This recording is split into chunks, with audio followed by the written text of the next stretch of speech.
C'est la plus grande île de l'archipel des Bijagos, au large de la Guinée-Bissau, ancienne colonie portugaise.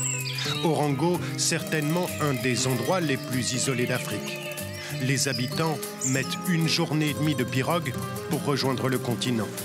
Une population qui a appris par la force des choses à vivre en autarcie, dans le respect de la nature et des ressources disponibles.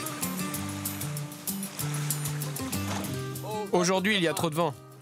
Carlitos Brandao pratique la pêche artisanale avec son filet comme tous les hommes d'Orango.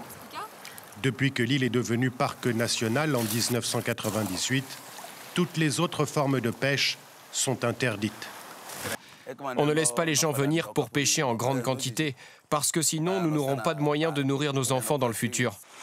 Il est même interdit aux habitants de vendre leurs poissons. Ils consomment pour l'essentiel ce qu'ils pêchent ou ce qu'ils ramassent dans la nature. Être autosuffisant autant que possible, une des manières de préserver le parc national d'Orango, un trésor. 5 espèces de tortues marines fréquentent les lieux et même une importante colonie d'hippopotames marins. Une faune et une flore classées réserve mondiale de la biosphère par l'UNESCO. L'attachement à la nature est enraciné dans les traditions des 3500 habitants de l'île, de l'ethnie des Bijagos.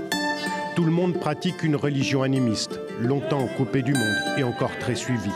Dans cette religion animiste, la nature est dotée d'un esprit qui anime les êtres vivants et donc les hommes.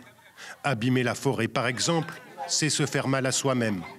Mais pour protéger la nature, la tradition aujourd'hui ne suffit plus.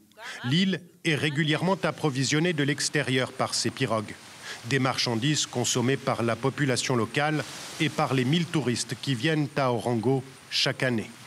Résultat dans les villages, des déchets du plastique qui s'accumulent. Il n'existe ici aucun système de collecte. Alors le parc national finance une radio communautaire. C'est le seul média reçu par tous les habitants de l'île.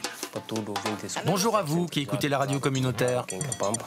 Qui relaie tous les jours des messages de sensibilisation pour l'environnement.